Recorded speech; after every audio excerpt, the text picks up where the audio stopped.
കല്യാണി, നീ ഇങ്ങോട്ട് വാടി, വാ. പോടാ, പോയി വേഗം വെള്ളം എടുക്കുക.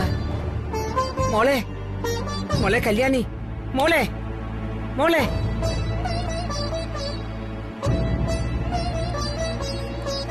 ചേച്ചി കണ്ണു തുറക്ക് മോളെ, കണ്ണു തുറക്ക് മോളെ. ചേച്ചി കല്യാണി,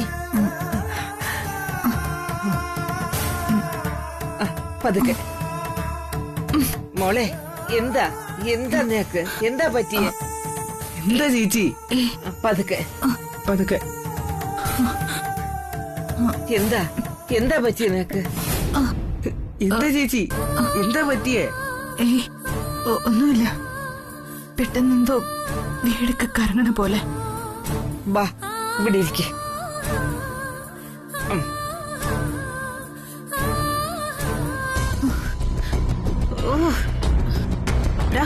ഇങ്ങോട്ട് നടക്ക്, വാ.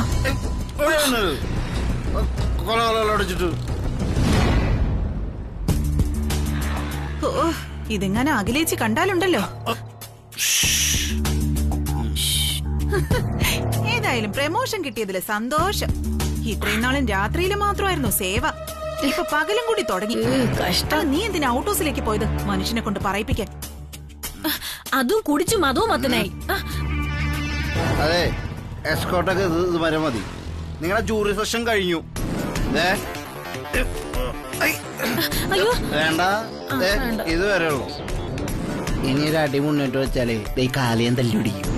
നിന്റെ എസ്കോട്ട് ബോധമില്ലെങ്കിൽ എന്താ? അഹങ്കാരത്തിന് ഒരു കുറവുമില്ല. വാ. ഒന്നും കഴിച്ചില്ലല്ലോ, അതിൻ്റെതായിരിക്കും.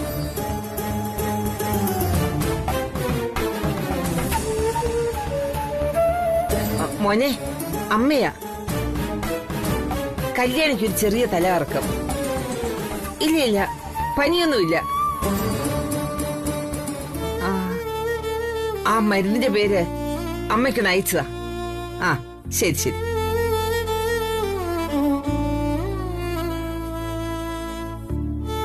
വാ അകത്തേക്ക് പോ. അനികുട്ട അവളെ പിടിക്ക്. അകത്തോണ്ടിക്കടുത്ത് കുറച്ച് കഴിയുമ്പോ മാറിക്കൊള്ളു.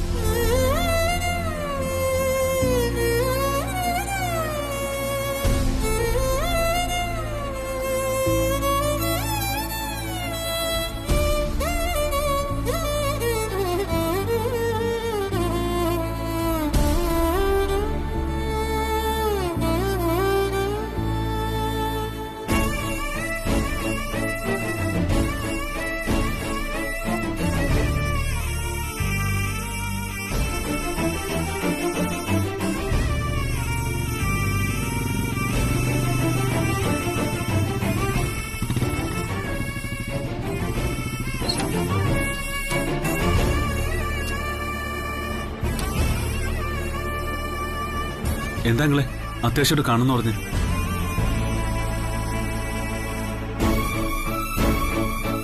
അങ്കിൾ. സുബ്രോ, എനിക്ക് എങ്ങനെ പറഞ്ഞു തുടങ്ങണമെന്നറിയില്ല. കാരണം തകർന്നു പോവുകയാണ് ഞാൻ. അശാന്തികളുടെ ഏതോ പാതിരാവിൽ ദുസ്വപ്നങ്ങൾ കണ്ടെഴുന്നേറ്റപ്പോ എല്ലാ ഭീകരതകളുമുള്ള ഒരു കൊടുങ്കാട്ടിലാക്കപ്പെട്ട ഭയം, ആർത്തിയോടെ കടിച്ചു കയറി നിൽക്കുന്ന വന്യമൃഗത്തിന്റെ മുരളൻ. എന്താ അങ്കിളിത്? സുബ്രു, ഉറക്കമില്ല സുബ്രു. ക്ഷീണം കൊണ്ട് മയങ്ങിപ്പോയാൽ ഞാൻ കാണുന്ന ദുസ്വപ്നങ്ങളാണ് അതൊക്കെ.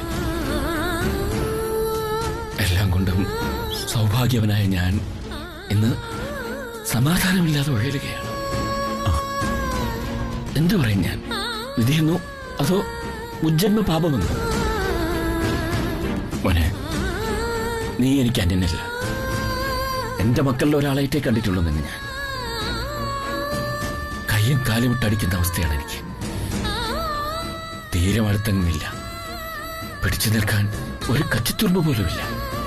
എങ്ങനെ ഞാൻ കയറി പറ്റും?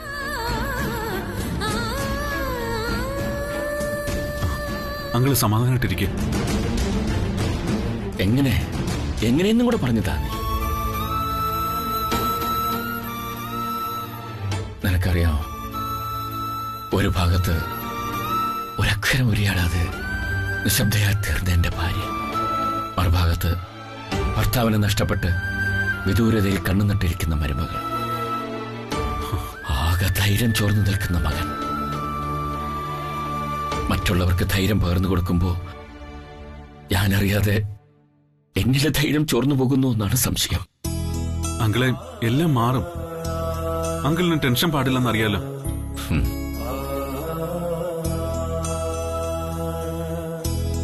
സുബ്രു, നിനക്കറിയോ, ഇതിനിടയ്ക്ക് ഒരു പ്രാവശ്യം എന്റെ ശ്വാസം നിലച്ചുപോയതാണ്. ഇടനാഴിയിൽ അല്പനേരം തളർന്നിരുന്നു ഞാൻ. അങ്കിൾ, ആരും അറിഞ്ഞില്ല, ആരെയും അറിയിച്ചതുമില്ല ഞാൻ. പക്ഷെ ഏതോ ഒരു നിമിഷത്തിൽ ആ ശ്വാസം എനിക്ക് തിരിച്ചു കിട്ടില്ലായിരുന്നെങ്കിൽ എന്ന് ഞാൻ ആഗ്രഹിച്ചു. എന്താ അങ്കിൾ ഇത്?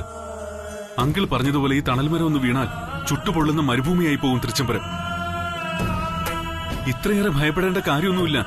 ആനന്ദ് കൊച്ചുകുട്ടിയൊന്നും അല്ലല്ലോ. സൗത്ത് ഇന്ത്യയിലെ ഏറ്റവും മികച്ച ബിസിനസ്മാൻ. അവനെ ആരെങ്കിലും തട്ടിക്കൊണ്ടു പോകുന്നോ അപായപ്പെടുത്തുമെന്നൊക്കെയുള്ള അനാവശ്യ ചിന്തകളാ അങ്കിളിനെ അലട്ടുന്നത്. അങ്ങനെയൊന്നും ഒരിക്കലും സംഭവിക്കില്ല. ശരി, വിശ്വസിക്കാം. നീ എനിക്കൊരു ഉത്തരം തരൂ. അവനെവിടെ? എന്റെ മകൻ എവിടെ? അവൻ എന്തിനു മാറി നിൽക്കുന്നു സുബ്രു?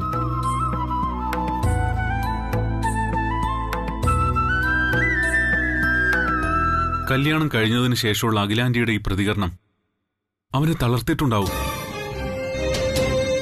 അവന്റെ ലോകം അഖിലാന്റി ആയിരുന്നല്ലോ അങ്കിളെ. അവന്റെ ഇഷ്ടത്തിനെതിരായി അഖിലാന്റി ഈ നിലപാടെടുക്കുമെന്ന് അവൻ പ്രതീക്ഷിച്ചിട്ടുണ്ടാവില്ല. അമ്മയുടെ സ്നേഹമില്ലാതെ അവന് ജീവിക്കാനാവില്ല. എന്റെ ഒരു ധാരണ ഇതാണ്. അവൻ കുറച്ചു ദിവസത്തേക്ക് ഏതെങ്കിലും ഒറ്റപ്പെട്ട സ്ഥലത്ത് മാറിയിരിക്കുന്നുണ്ടാവും.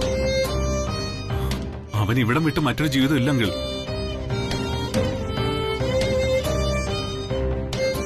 അവൻ ഉടനെ തിരിച്ചു വരും. ഇല്ല, അങ്ങനെയൊക്കെ ഞാൻ എന്റെ മനസ്സിനെ വിശ്വസിപ്പിക്കാൻ നോക്കി. പക്ഷേ മോനെ, എനിക്ക് ഈ അവസരത്തിൽ നിന്നോട് മാത്രമേ ചോദിക്കാൻ പറ്റൂ. ഇത്ര ചെമ്പരത്ത് ഒന്ന് ഉറക്ക കരയാൻ പോലും കഴിയാത്ത ഒരച്ഛനാണ് ഞാൻ. ഞാനൊന്ന് കരഞ്ഞു പോയാൽ തൃച്ചമ്പരത്തെ കരച്ചിലുകൾ അടങ്ങില്ല. എനിക്കെന്റെ മകനെ വേണം. അവനെ കണ്ടില്ലെങ്കിൽ ഞാൻ മരിച്ചു പോകും. അങ്കിൾ,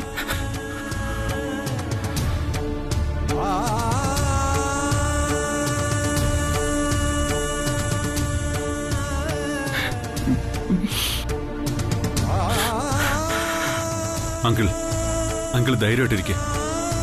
ഈ ലോകത്ത് എവിടെയുണ്ടെങ്കിലും ആനന്ദിനെ ഞാൻ കണ്ടെത്തിയിരിക്കും. അവനെ ഞാൻ കൊണ്ടുവന്നിരിക്കും. അങ്കിൾ ധൈര്യമായിട്ടിരിക്കെ.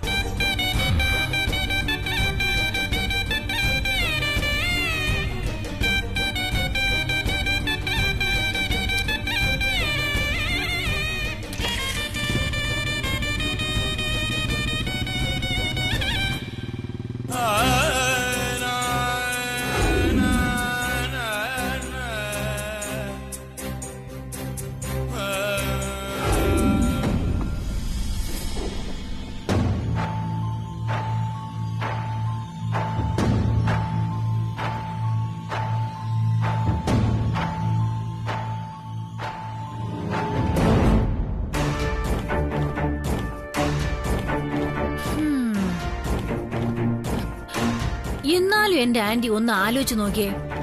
ഇവിടെയാണെങ്കിൽ ആനന്ദേട്ടനെ കാണുന്നില്ല. അതിനിടയിൽ അരവിന്ദേട്ടൻ കുടിച്ച് കൂത്താടി ഔട്ട് ഹൗസിൽ ചെന്ന് കയറേണ്ട വല്ല കാര്യം ഉണ്ടായിരുന്നോ? ആന്റി എന്തിനാ എന്നെയും കൂടെ വിളിച്ചോണ്ട് പോയത്? ആ കിളവിയുടെ കയ്യിൽ നിന്ന് വാങ്ങിച്ചു കിട്ടട്ടെന്ന് കരുതിയിട്ടാണോ? ഓ എടി മണ്ടി, നമ്മൾ അവിടെ പോയില്ലായിരുന്നെങ്കിലേ അവൻ ആ ഓപ്പോൾ അമ്മയുമായിട്ട് ചേർന്ന് നമ്മളെ പുറത്താക്കാനുള്ള ഉടമ്പടി ഒപ്പിട്ടിട്ട് വന്നേനെ. അത് ശരിയാ. അതെനിക്ക് പോയില്ല ആന്റി. ആ കിളവി അതും ചെയ്യും, അതിനപ്പുറം ചെയ്യും. വെടക്കാക്കി തനിക്കാക്കുന്ന എനവാ അത്. അതല്ല ആന്റി ഞാൻ ആലോചിക്കുന്നത്. ആ കല്യാണി തലകറങ്ങി വീണത് കണ്ടില്ലേ? വീണ് കിടക്കുന്നതല്ലേ നീ കണ്ടോളൂ. അത് തലകറങ്ങിയിട്ടാണോ കാല് തെറ്റിയിട്ടാണോ എന്ന് നമുക്ക് അറിഞ്ഞൂടല്ലോ. അതല്ല ആന്റി, സത്യമായിട്ടും ഞാൻ ആന്റിയെ വിളിച്ച് കാണിക്കുന്നതിന് മുമ്പ് തലയിൽ കൈവച്ച് താഴെ വീഴുന്നത് ഞാൻ കണ്ടതാ. ആ ആന്റി, അതൊരു സാധാരണ തലകറക്കമായിരുന്നോന്ന് എനിക്കൊരു സംശയം. എന്നുവെച്ചാ അത് തന്നെ. ഏത് തന്നെയെന്ന്? മറ്റേത്. മറ്റേതോ? ഓ, കാര്യം പറയടി, കിടന്ന് മോണാക്ട് കാണിക്കാതെ. ഉം. ഉം.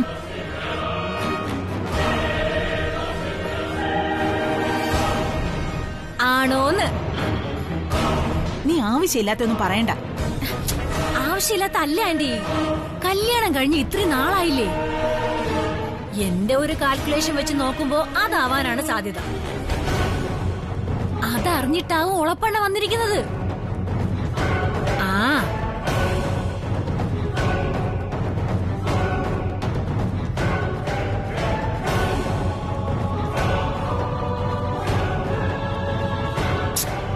ഇതിൽ ഇത്ര ആലോചിക്കാൻ എന്തിരിക്കുന്നു? ആന്റി 2 പിള്ളേർ അമ്മയായതല്ലേ. അതിന്റെ ലക്ഷണശാസ്ത്രമൊക്കെ ഞാൻ പറഞ്ഞു തരേണ്ട കാര്യമുണ്ടോ?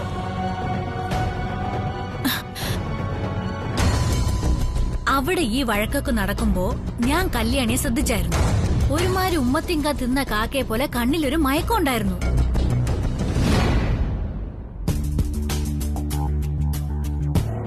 നീ പറഞ്ഞത് ശരിയാ. അവിടെ ആ പ്രശ്നമൊക്കെ നടക്കുമ്പോ അവൾ ഒന്നിലും ഇടപെടുന്നുണ്ടായിരുന്നില്ല. അതെ അതെ, ആന്റി അങ്ങനെ ഓരോന്നോരോന്നായിട്ട് ആലോചിച്ച് നോക്കിയേ.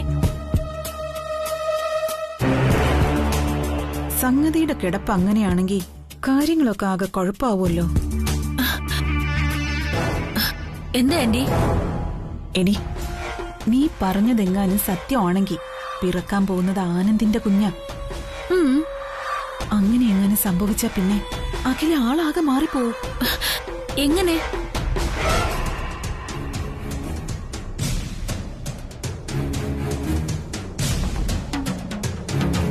മകന്റെ കുഞ്ഞിനെ ഉദരത്തിൽ പേറുന്നവൾ എത്ര വലിയ ശത്രുവാണെങ്കിലും അഖില അതെല്ലാം മറക്കും.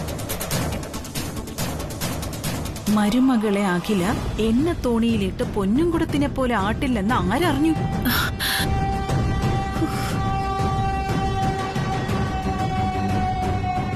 ശരിയാണല്ലോ. അവസാനം മരുമകളും അമ്മായിയമ്മയും കൂടെ ഒന്നാകും. വെളുക്കുവോളം വെള്ളം കോരി ആന്റി പടിക്ക് പുറത്തു ആവും.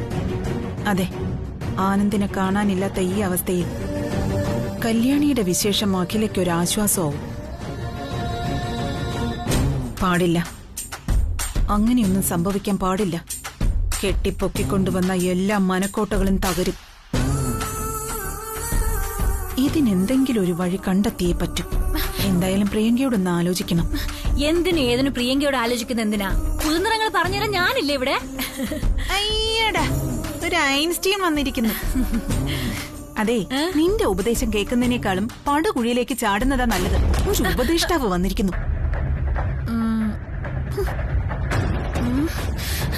അവള് തലകറങ്ങി വീണത് പറഞ്ഞു കൊടുത്തത് ഞാൻ. ഇപ്പൊ ഞാൻ ഔട്ട്. ഈശ്വരാ, കപട ലോകത്ത് ആത്മാർത്ഥതയുള്ള ഒരു മനസ്സുണ്ടായതാണല്ലോ എന്റെ പരാജയം.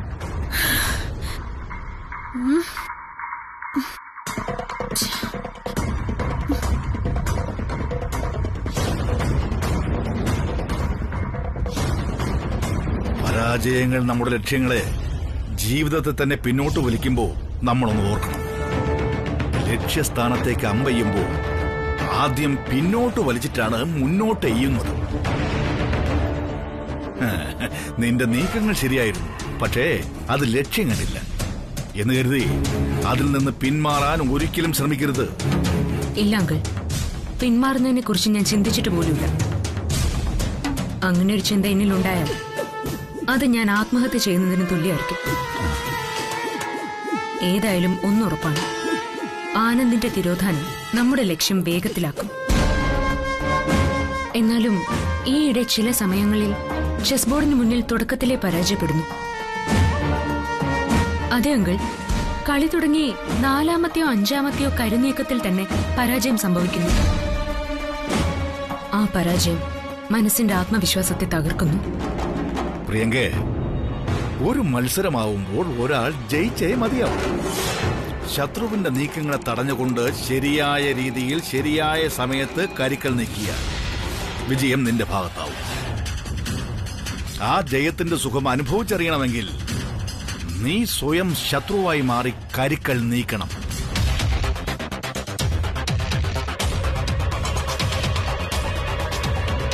ഓർക്കാപ്പുറത്തുള്ള ആക്രമത്തിൽ തകർന്ന് തരിപ്പണമായ രാജാക്കന്മാരുടെ കഥകളാണല്ലോ വായിച്ചതും പഠിച്ചതും. ശക്തമായ പടയൊരുക്കം നടത്തി പല രാജ്യങ്ങളും ഒരേ സമയത്ത് പല ഭാഗങ്ങളിൽ നിന്നുള്ള ആക്രമണത്തിൽ തകർന്ന് തരിപ്പണമായി പോയിട്ടുണ്ട്. യഥാസമയത്ത് കൂർമ്മ ബുദ്ധിയോടെ പ്രവർത്തിച്ചാൽ ഏത് സിംഹാസനവും കാറ്റിൽ പറന്നൂന്ന് വരും. അതിനുള്ള തയ്യാറെടുപ്പിലാണ് ഞാൻ.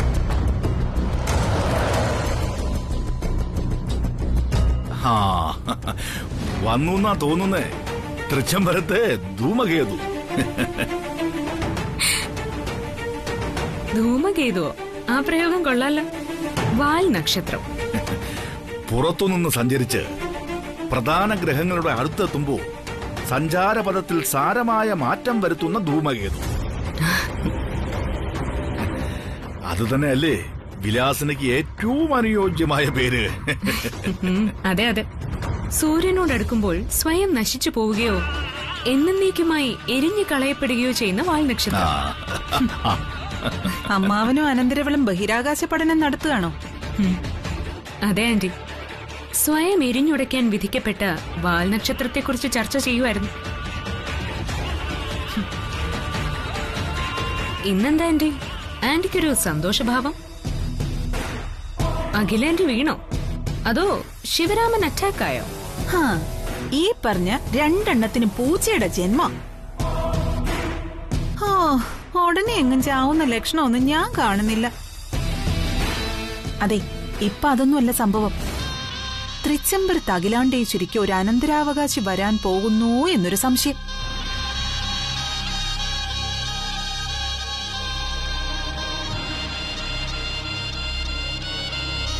സംശയങ്ങൾ ആന്റി പിന്നീട് വലിയ വലിയ കണ്ടുപിടുത്തങ്ങളായി തീർന്നിട്ടുള്ളത്. സംശയങ്ങൾ രഹസ്യങ്ങൾ തേടി പോകുന്ന പറയാറ്. മനോഹരമായ മനസ്സുകളെ വികലമാക്കാനും സംശയമെന്ന മിന്നൽ പിണരനാവും. എന്നാലും തൃച്ചംബരത്തെ വിലാസിനി പുകയില്ലാതെ തീയുണ്ടെന്ന് പറയില്ലല്ലോ. ഇന്നലെ വരെ നടത്തിയ അനുമാനങ്ങളെല്ലാം പിന്നീട് സത്യത്തിലേക്ക് നയിച്ചിട്ടേ ഉള്ളൂ. അക്കാര്യത്തിൽ ചാണക്യന്റെ ബുദ്ധിയാ വിലാസിനിക്ക്. പ്രിയങ്കേ, കുറച്ചു നേരം മുമ്പ് നീ ഫോൺ വിളിച്ചപ്പോ ഞാൻ കട്ട് ചെയ്തില്ലേ? അതെ, അതെന്തിനാണെന്ന് ഞാൻ ചിന്തിക്കുകയും ചെയ്തു. ആ സമയത്ത് അരവിന്ദ് കുടിച്ച് ലെക്ക് കെട്ട് തൃച്ചംബരത്തിന്റെ മുന്നിൽ 4 കാലിൽ വന്ന് ഇറങ്ങുമായിരുന്നു. അതൊരു പുതിയ വാർത്തയൊന്നും അല്ലല്ലോ. എങ്കിലും പകൽ സമയത്ത് അങ്ങനെ ഒരു വരവ് തുടങ്ങിയാൽ സന്തോഷിക്കാനുള്ള വകയുണ്ട്. പക്ഷേ അവൻ നേരെ കേറി വന്നത് തൃച്ചംബരത്തേക്കല്ല, ഔട്ട് ഹൗസിലേക്ക്. എന്നിട്ട് പറയാം.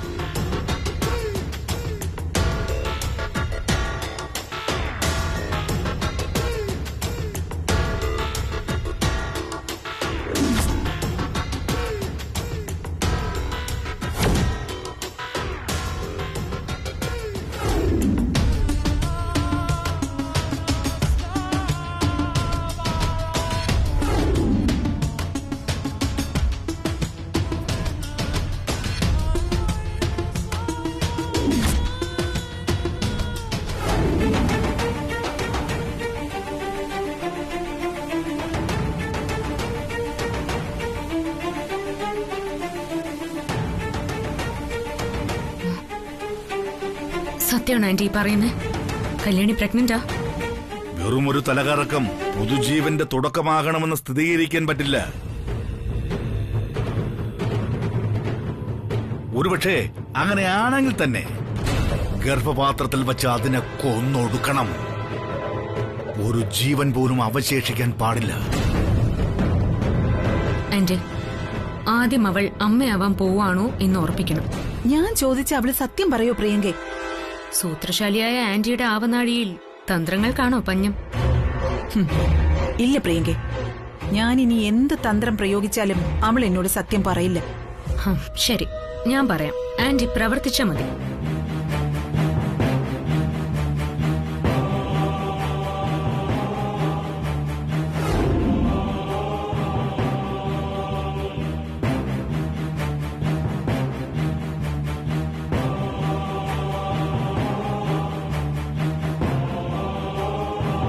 ഓക്കെ പ്രിയങ്ക, ഇത് ഞാൻ ഏറ്റു.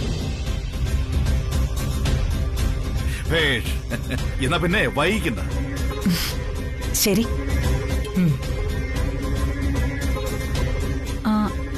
അല്ല പ്രിയങ്കേ, ഗംഗ എവിടെ?